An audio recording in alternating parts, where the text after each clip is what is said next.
What if I lay down and I play dead and I stay dead? Maybe you'll get sick of being the monster out of my head, under my bed. Hey guys, welcome to Daily Screen. Dan yap, karena sudah beberapa hari dirilisnya Fast X, saatnya kita akan ngebahas post credit scene dari film ini. Yap, Fast and Furious yang ke-10 ini punya satu mid credit scene saja, tapi di ending filmnya itu kayak anggaplah mid credit scene, dan yang mid credit scene kita anggap post credit scene gitu. Jadi sama-sama kayak dua gitu ya. Karena di akhir film kita dikejutkan dengan kemunculan dari pacarnya Han. Siapa lagi kalau bukan Giselle yang kita anggap sudah meninggal tapi ternyata hidup lagi. Dan itu bukan hal yang aneh kalau di franchise dari Fast and Furious orang yang meninggal hidup lagi. Selama kalian nggak lihat body atau badan atau mayat yang dikuburkan, artinya karakter tersebut potensial untuk hidup lagi di film selanjutnya. Kayak mereka punya ilmu kayak kekuatan immortal gitu ya. Jadi ya bukan hal yang aneh. Jadi kayak fans tuh udah geleng-geleng, oh iya wajar mencoba. Ada banyak cerita nanti yang bisa disangkut pautkan gitu ya. Kita bisa berandai-andai kesana kesini, itu sah-sah saja. Tapi sekarang gue juga akan bahas setelah kemunculan dari Giselle. Yang cukup bersejarah adalah munculnya Luke Hobbs ataupun Agent Hobbs yang bombastis juga di Fast 5, kemudian juga bombastis juga di Hobbs and Shaw. Dwayne The Rock Johnson ini muncul lagi setelah ribut-ribut besar dengan Vin Diesel, dan itu adalah momen yang bersejarah, dan ini sih yang membuat kita wah akhirnya muncul lagi gitu ya. Nah, tapi sebelum gue membahas bagaimana sih mereka bisa muncul lagi, gimana sih Giselle bisa hidup lagi, gue mau sedikit merecap apa yang terjadi di Fast X ini dan secara first impression gue lah gitu ya. Secara keseluruhan karakter favorit gue di film ini adalah Dante Reyes ataupun Jason Momoa. Jason Momoa di sini hadir bak Thanos-nya Fast and Furious. Benar kalau mereka meniru konsep dari Infinity War dan juga Endgame, mereka juga cukup mengakui gitu ya.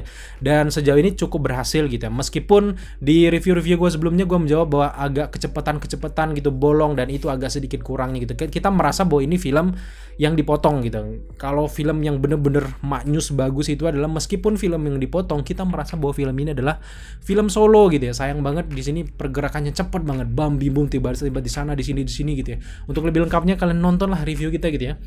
Tapi secara keseluruhan gue suka dengan Dante Reyes dan juga gimana lemahnya sang karakter utama Dominic Toretto di sini juga cukup menarik, yang nantinya semuanya akan berkumpul di pembalasan akhir, bisa jadi yang kedua atau yang ketiga gitu. Karena film ini setelah gue menggadang-gadangkan bahwa hanya berakhir di Fast 11, tiba-tiba ada beberapa kembang-kembang call-nya yang mengatakan kalau ini bakal jadi trilogi gitu. Jadi ada X1, X2, X3 gitu, sama dengan apa gitu. Pokoknya ini ada kembang-kembangnya bahwa ini akan jadi trilogi, dan itu ya selamat menonton buat teman-teman yang ngomong ini nggak masalah, buat teman-teman yang nggak nalar ini kan film, nggak usah nonton. Ya udah, silakan tonton film kalian. Kita kan pengen maksudnya membangun gitu ya. Sebuah film yang mahakarya bagus itu harus ada ending gitu ya.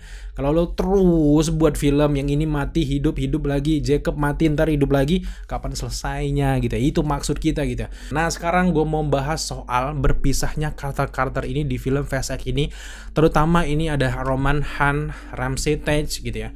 Nah, bisa jadi balas dendamnya mereka ini ada berhubungan dengan 4 sekawan ini nantinya, karena Ramsey di sini terlihat sangat lemah, kalah dengan teknologi dari Cyper, si mata Tuhan itu gitu. Dia kan yang buat si mata Tuhan itu kan. Dan di sini terlihat dia sangat dilemahkan. Nah, bisa jadi nanti pembalasan di fase yang ke-11 kalau memang berakhir, Ramsey adalah orang yang akan sangat berpengaruh untuk mengalahkan semua teknologi yang digunakan oleh Dante Reyes gitu ya. Nah, sekarang mari kita lanjut saja, kita bahas post credit scene yang pertama lah kita anggap ya. Kemunculan dari Giselle. Ya, Gal Gadot ini sekarang juga di Twitter. Ini bukan spoiler lagi karena di Twitter dia juga mulai memberikan hawa-hawa kalau dia sudah kembali ke Fast Family gitu ya, Dominic Toretto Family gitu ya.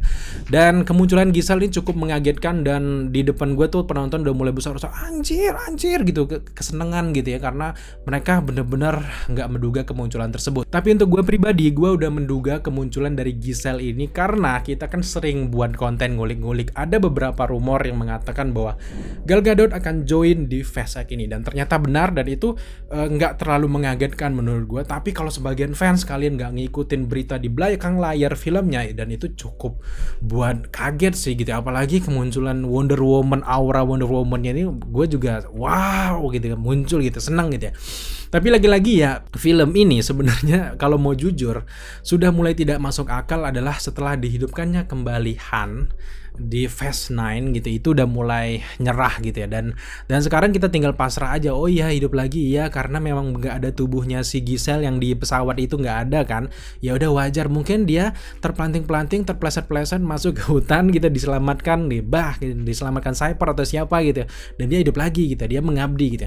Nah, ngomongin soal Cypher, karena ini kan si Giselle ini datang dengan kapal selamnya ini yang bersejarah juga di film-film sebelumnya untuk menyelamatkan Cypher dan juga Letty. Pertanyaannya adalah, ini dipanggil sama siapa sih Giselle ini? Apakah selama ini Giselle bekerja sama dengan Cypher? Itu sih yang banyak diteorikan orang-orang di luar sana. Kalau menurut gua tidak gitu ya. Giselle, gue yakin tidak bekerja sama dengan Cypher karena dia tahu sejahat apa Cypher. Nggak tiba-tiba, karena tiba-tiba bisa jadi diteorikan, banyak yang ngomong kayak gini, Giselle pas jatuh dari pesawat itu diselamatkan Cypher sehingga dia mengabdi. Anjir, klise banget gitu kalau kalian teori kalian kayak gitu. Nggak salah sebenarnya, kalau menurut gue agak klise dan kurang masuk akal. Kenapa Giselle kerjasama dengan Cypher? Menurut gue yang lebih masuk akal adalah dengan ketidakhadirannya Mr. Nobody. Ini pertanyaan besar gitu ya, karena kemunculan dari Han mengatakan bahwa misinya selama ini bersama dengan Mr. Nobody untuk merahasiakan kematiannya, untuk melihat siapa dalang besar di semua, dan dia punya misi tersendiri. Termasuk itu hal juga sama dengan kasusnya Giselle yang hidup kembali di Fast X ini, itu juga masih berhubungan dengan Mr. Nobody, Little Nobody, si Brie Larson ini gitu ya.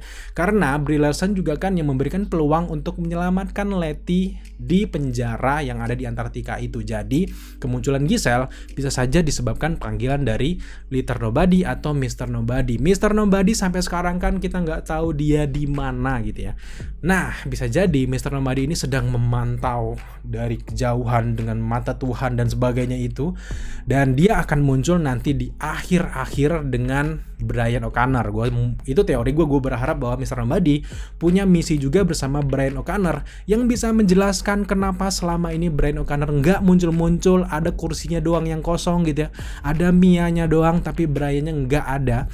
Itu bisa jadi mungkin nanti Brian ditugaskan di suatu tempat untuk mengalahkan sesuatu yang ditugaskan oleh The Agency atau Mr. Nobody, pemilik dari agensi yang sebenarnya.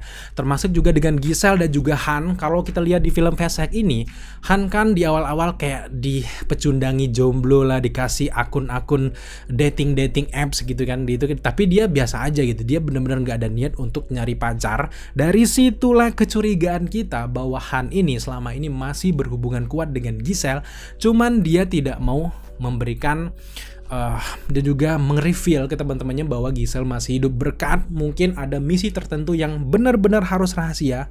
Giselle dan juga Han ini punya pandangan yang sama dengan Mr. Nobody untuk mencari titik temu dari musuh utama dari Dominic Toretto selama ini, dan itu gue anggap bahwa Giselle bekerja sama dengan Mr. Nobody, Little Nobody, agensi yang sesungguhnya, dan nantinya suatu saat mereka akan dijelaskan lah gimana perjalanan dari Han dan juga Giselle selama ini menjalani misi rahasia, dan kayaknya itu cikal bakal bumbu-bumbu bahwa akan hadir spin-off yang akan melihat perjalanan Han dan juga Giselle dengan film solonya sendiri, dan gue berharap kayak gitu guys.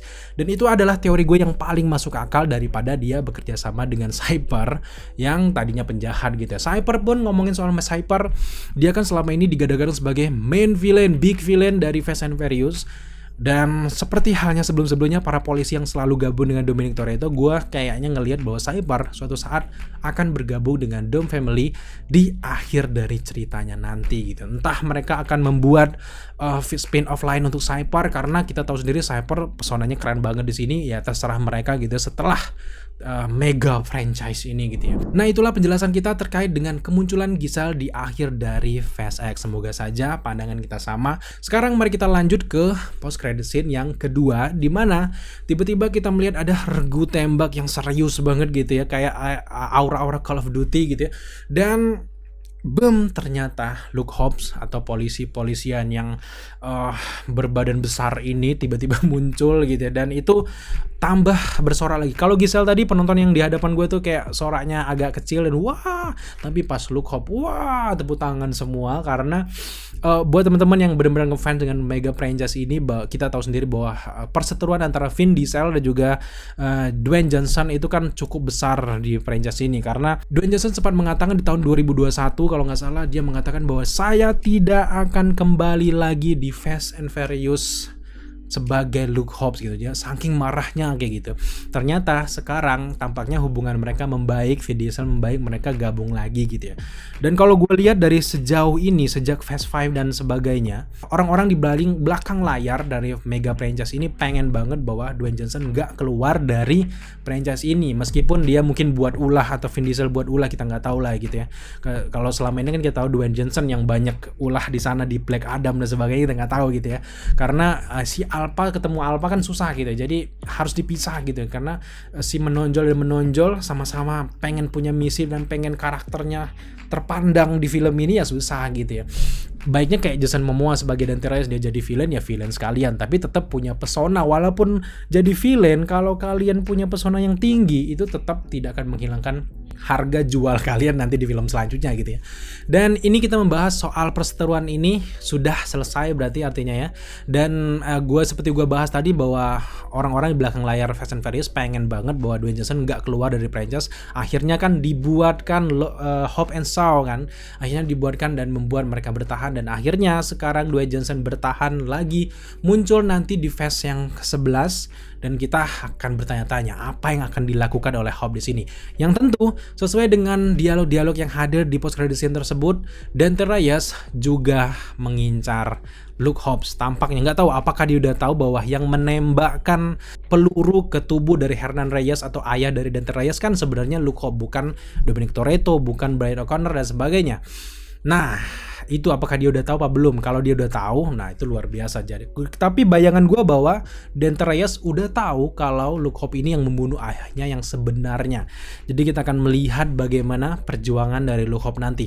Tapi gue berharap sesuai dengan film dari Hobbs and Shaw, kan ada virus-virus yang membuat orang jadi tambah kuat, ada kayak vaksin-vaksin kayak gitu. Dan gue berharap bahwa nanti di film yang ke-11 Dante Reyes punya teknologi itu dan juga membuat virus itu lagi, sehingga membuat ada beberapa arminya kayak gitu yang kuatnya nggak ngotak sama yang ada di film Hobbs and Shaw gitu. Semoga aja gitu ya. Dan lagi-lagi nggak banyak teori yang kita jabarkan, nantinya Luke Hobbs akan bertemu dengan Dante Reyes dan kita akan melihat bagaimana aksinya untuk menghindari ancaman-ancaman yang dibuat oleh Dante Reyes ini. Yang membuat gue cukup antusias di sini adalah bagaimana Vin Diesel dan juga Dwayne Johnson ini membaik aja. Itu udah, kalau melihat semuanya berkumpul lagi, jelas bahwa film ini akan mulai tanda-tandanya akan berakhir di ke-11. Kalau harapan gue gitu, kalau mereka lanjut lagi ya monggo, filmnya pun masih tetap laris sebenarnya. Banyak yang bilang selama filmnya laris ya sah-sah aja, apa hak lu gitu ya. Ya udah gitu, memang laris, tapi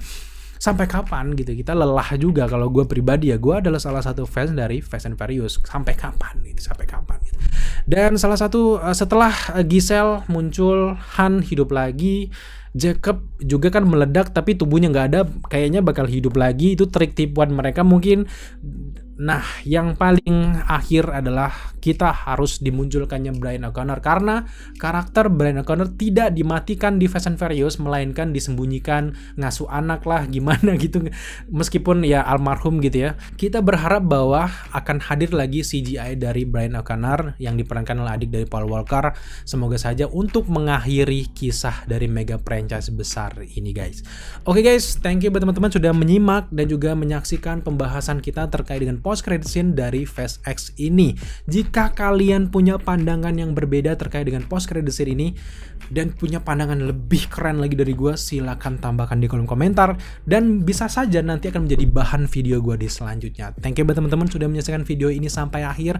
Thank you buat teman-teman sudah mensupport kita selama ini. Jika kalian suka dengan konten seperti ini, jangan lupa dukung kita dengan cara subscribe, like, komen, dan share, serta jangan lupa juga untuk nyalakan notifikasi agar kalian mengetahui apabila kita mengupload video setiap harinya. Thank you guys.